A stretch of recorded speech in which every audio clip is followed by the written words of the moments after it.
Out today with two super speakers and panels. The first one up is Dr. Kelly Fletcher. She's just done a great job working in the Department of the Navy and now is on the OSD staff in a key position there as the Deputy CIO, or the acting CIO for that matter. But anyway, I want to welcome everybody back from break and hope you had an opportunity to join some of the dessert that was provided by Fortinet and spend some time out there networking, talking, seeing some of the wares and the capabilities out there, and have an opportunity to have a discussion with your colleagues. I'd like to remind you again to please email or text your questions for our panelists and our speakers to AskMeTN, that's capital T, capital N, cyber, capital C, @gmail.com. Okay, it is now my pleasure to introduce this afternoon's session and an update from the CIO's perspective from Dr. Kelly Fletcher. Dr. Fletcher is a career member of the Senior Executive Service and performing the duties of the Chief Information Office of the Department of Defense. And that is one huge job when you think about it. You look at the budget that's out there, you look at the capabilities, you look at the challenges in integrating and coordinating and synchronize people's efforts so that you can come to enterprise solutions that are satisfying both from a business perspective as well as from a warfighting perspective. In this capacity as the acting CIO, she serves as a primary advisor to the Secretary of Defense for Information Technology, Information Assurance, Satellite communications, which has taken on in recent years renewed importance and significance. Spectrum, I was talking to some folks about spectrum at noon, is probably one of the least understood yet most complex issues that one has to deal with if you're in this information technology world, as well as of performing the duties of the DoD CIO while Mr. Sherman is going through the confirmation process. He's testifying actually tomorrow, so it's coming up. But he asked me to let you know that he's humbled and honored to be nominated.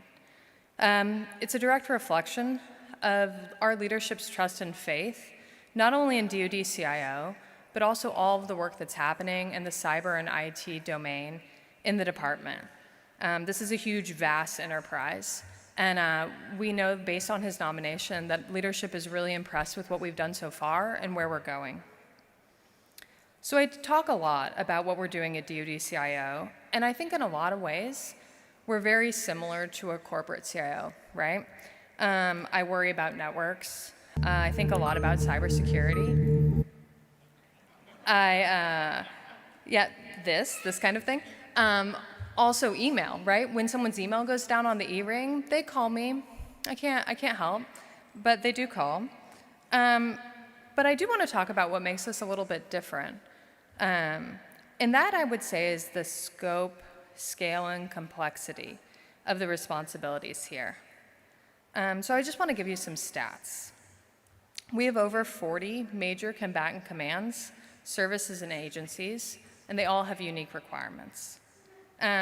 We do a huge variety of missions. So, and I think we're aware of this, just saying it out loud, right? We're trying to drive regional stability in violent regions. We're providing just-in-time logistics to a globally deployed force. And we're delivering healthcare.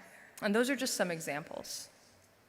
We have 3.5 million service members, civilians, and contractors working at more than 4,800 sites. And that's in over 160 countries. So each one of these people needs access to the network, right? They need to call their colleagues. They need to send emails. It's a huge scope. When we look at our networks, we're globally distributed. We're at multiple classification levels, and they're constantly evolving. So as you think about the scope, scale, and complexity of what we're doing, I think a lot about what we should be prioritizing here in the IT and cyber community. And what I think that we are prioritizing correctly now, and what I think our leadership really appreciates us prioritizing, is transitioning the department to a data-driven organization. Right? We want to empower leaders with the right data at the right time, and we want them to be able to make the right decision and have that decision informed by AI or advanced analytics, and frankly, all of the relevant data. So I want to talk a little bit about some of the work in the data domain and then also how we here in the cyber and IT community are enabling it. The first thing I want to talk about is the ADA initiative. That's the Artificial Intelligence and Data Accelerator Initiative. It's actually named for Ada Lovelace. So Google her. She was considered one of the first computer programmers. This was an initiative announced in June by the Deputy Secretary. And the goal is really to accelerate data-driven capabilities in support of combatant commands. We're seeing across combatant commands that there are different levels of data maturity. They have different data sets, and they have wildly diverse missions. What we're doing with ADA is we're trying to enable combatant commands to identify where they have data that would benefit the enterprise, where they have data that it would be beneficial to sort of mash it up against each other, internal to themselves. And we want to enable them to be successful with some of the tools that have been created at the enterprise level. So the first step is to send out data and AI teams to each combatant command. The teams are working with the combatant commands to understand where they can be most helpful. So not only will they bring out basically like a toolkit, but in addition, they can help to say, hey, what data do you have? What is your key problem you're trying to solve? So I think this is really exciting for a couple reasons. And I think the main thing is we're going to find out a bunch of stuff. So we're going to find out that we have challenges in data we didn't even know about. But then also, from the CIO perspective, I think we're going to see what is limiting. So do these combatant commands have the transport they need? Do they have the compute power, and is it in the right place?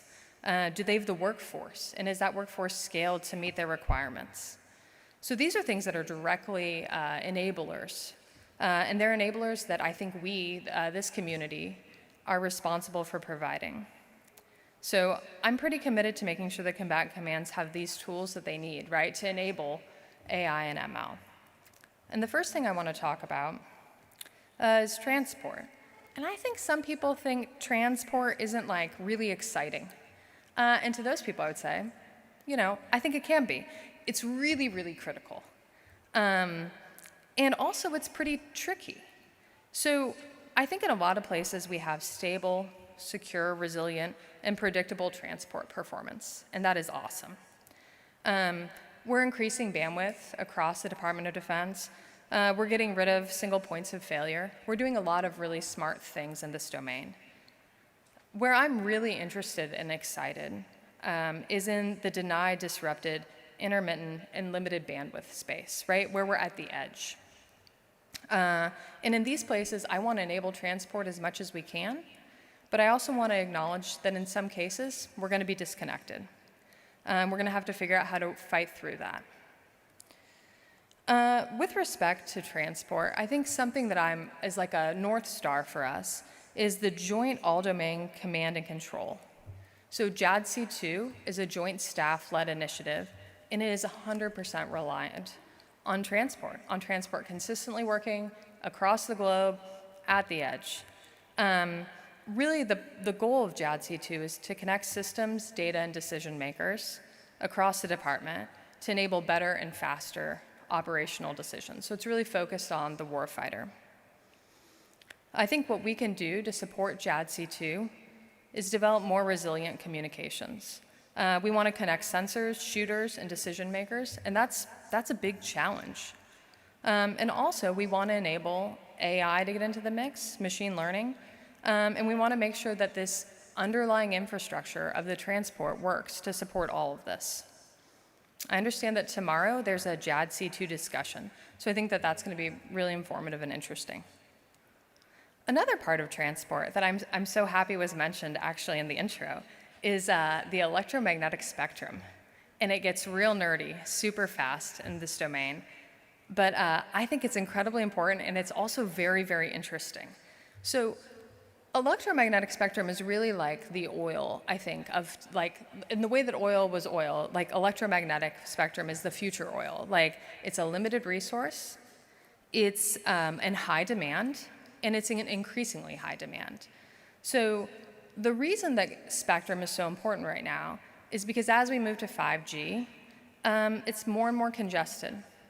DoD has a lot of spectrum that we're using, and we're using it for radars, and we're using it for comms, and we're using it across our missions. But we need to be able to free up some of this spectrum, truthfully, if we want the United States to be a leader in 5G, which, like, I'm an American, I really want the US to be a leader in 5G. And also, like, as Kelly Fletcher, I love using my phone. You know what I mean? I love 5G. So it's really important to us at DoD CIO to enable industry to have access to spectrum. And the way that we're pursuing that is really innovative, and it's through sharing. So in the past, we would just vacate the spectrum. We would take our radars, we would take our whatever, and we would just move them to a new part of the spectrum. But as spectrum is more and more necessary for more and more missions, we think we need to share. And we've actually had some good success with this so far. The Citizens Broadband Radio Service has demonstrated successful sharing in the 3.5 to 3.7 gigahertz band. For spectrum nerds, that's the band. So right now there's about 180,000 devices in this band, and we're successfully sharing. Our radars aren't making your garage doors go up. We're having a lot of success with this. And it's a work in progress, but it's what we're pursuing. Also, with respect to sharing, as we look to the future, so there's currently an auction going on right now. It's raised over $15 billion. So that is how valuable spectrum is. And that's in the 3.5 to 3.6 gigahertz band, and that's the ambit auction. And that's a space where we're actually auctioning off the spectrum with the intention of sharing with industry. So this is pretty exciting work in spectrum. And I would just ask, when you hear spectrum, it helps for me to remember, like, this is actually very cool and very pertinent to my life. So moving away from transport, I want to talk a little bit about cloud compute and store. Our key initiative in this area is JWCC. And JWCC, hopefully you've heard of it. It's the Joint Warfighting Cloud Capability, and it's a multi-vendor, enterprise-wide solution that provides globally available commercial cloud services. It's across all of our classification domains, and it's from the strategic to the tactical level. I want to give a shout out to DISA for doing a lot of work on this. It's not a single cloud environment. So I know a lot of you are using clouds. You're enjoying them. You don't want to move to JWCC? Great. Please keep using the clouds that you are. But JWCC is really going to enable those who don't have access to clouds, access to an enterprise cloud. A big difference from prior initiatives is that this is a multi-cloud environment. And I think when we decided to go down the multi-cloud environment path, we thought about sort of the space that we're in with DoD. Our workforce is much more cloud conversant. And then also the space of industry. So these multi-cloud environments now are very doable. The first step for JWCC is that we're going to be putting out direct solicitations. And then in the summer, you can expect to see the delivery of our first capabilities. Part of JWC is Zero Trust, which I think you all know is our cybersecurity architecture. So Zero Trust for me is really intuitive, right? When we look at how we did security in the past, it was the right thing to do. We were doing it the right way, right? My data was on my computer, and I protected me and my computer and the network I was using. And then years later, my data was maybe like on a server in like Bill's office down the hall. And we still protected me and my computer and my network, and then also that server. And then maybe it moved to a data center. But now, a lot of my data is actually in the cloud, right? It's in the commercial cloud. So I'm at home, maybe, I'm teleworking, and I'm going from my home network to a commercial cloud. So when I think about how the architecture of my network has changed, Zero Trust is the next logical step for us to take. I really want to shout out to DISA on this as well. So DISA has stood up Project Thunderdome, and I think this is going to be the heart of what we do from an enterprise perspective on Zero Trust. We're looking really hard at, do we need perimeter defenses to look the way they look now, or should they look different? What about midpoint protections, or endpoint protections as well? So this is a really exciting time, and I do want to I know General Skinner has spoken about this, and I know that it's sort of maybe a silly name, Thunderdome, but it's really important work. The last thing I want to hit on is sort of the most important thing, I think, which is what makes all of this work, and that is the cyber workforce. I want to acknowledge right now that in DoD CIO, I have a great team. And also, I think throughout the department, we have a really good team. I think that we have achieved what the Secretary has directed us to achieve, which is a diverse workforce that draws on the full range of talent that the United States has to offer. That said, I think we still have space to improve. We're doing a lot of work in this domain, and there's a lot of senior leader attention. So the Cyber Acceptance Service is a way to acknowledge those who are in the cyber domain and make sure that they're appropriately compensated. We're doing cyber aptitude testing. We have programs to skill or reskill the workforce. And we're also thinking differently about how cyber talent moves through DoD. I think some of us will be at DoD for 30 years, but I think a lot of us won't. And I really hope that folks feel comfortable coming in, doing something really exciting, spending a couple years doing it, maybe going back to industry.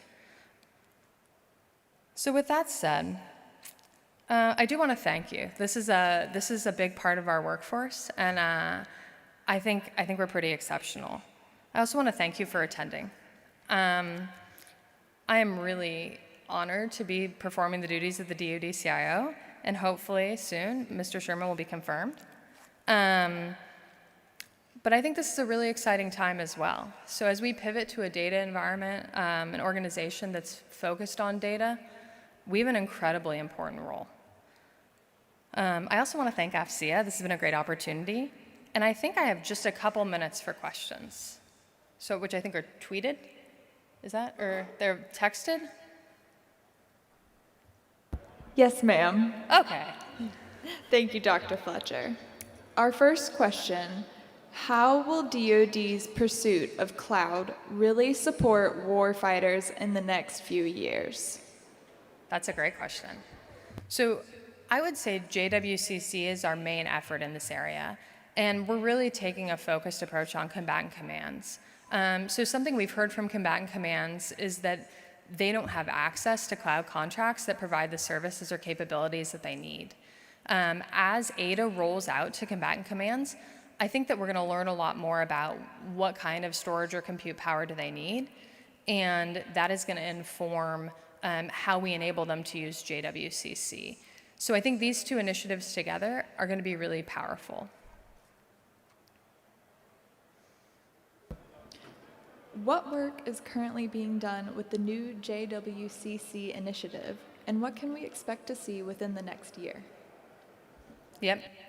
So JWCC, you can expect in the next year for awards to occur. So we're in, in the next year, there will be awards.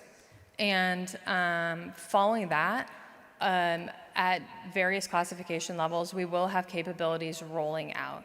And so in the next year, you'll have JWCC. You'll have capabilities at various classification levels at the edge available to you to use through a centralized management like ordering tool. So this is, while we just started, I do want to shout out to the hack at DISA and also DISA broadly that they have moved incredibly fast. So this was approved as an initiative and then was rolled out and will be delivering in less than 18 months, which is incredibly fast. So it's a huge achievement. Has DoD been in talks with Microsoft, AWS, or other providers?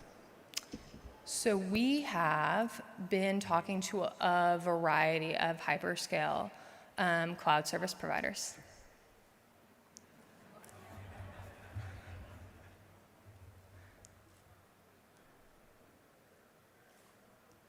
Good. That was our final question Easy. for Dr. Fletcher. Okay, well, I want to thank you all again.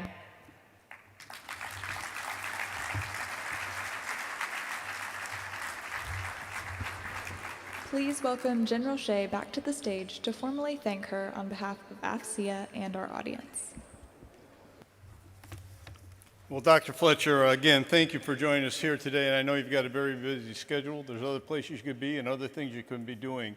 So I want to thank you for taking the time to spend with us this afternoon and to give us some insights. I thought it was pretty significant, some of the things you talked about. And when you talked about getting down to the edge of the war, where the warfighter is, when you started talking about your concern about the edge and the disconnected capabilities and the fighters that will be out there, I think it shows an awareness and an astute awareness of the fact that this is going to be a different world that we may have to engage in going forward.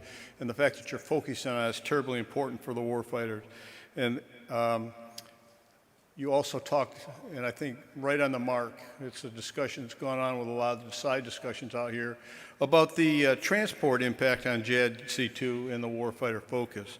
So, and the importance of spectrum and spectrum sharing. I think that's something that we've been a little bit, over the years, we've been a little bit belligerent about trying to protect that spectrum. I think a lot of people recognize how important it was, but you made a very good case for the need to share this going forward. So there were several other key points to raise here, and I want to thank you for that. And again, thank you for being here to support us at ASCIA, and we wish you the very best going forward. Thank you very much.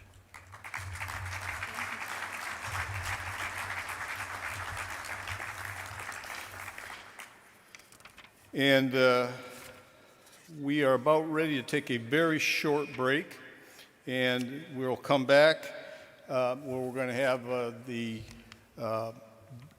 government's chief cyber director, the cyber director for the government, speaking with us, along with Frank Carullo from Auburn University. And it's an opportunity for you to hear where the world of cyber is headed and where you think it's going to go, and what are the strategic issues that need to be dealt with from a cyber perspective. So Chris Inglis and Frank Salufo will be here shortly, and so I'd ask you to take a very short break and be back here in 10 minutes. Thank you very much.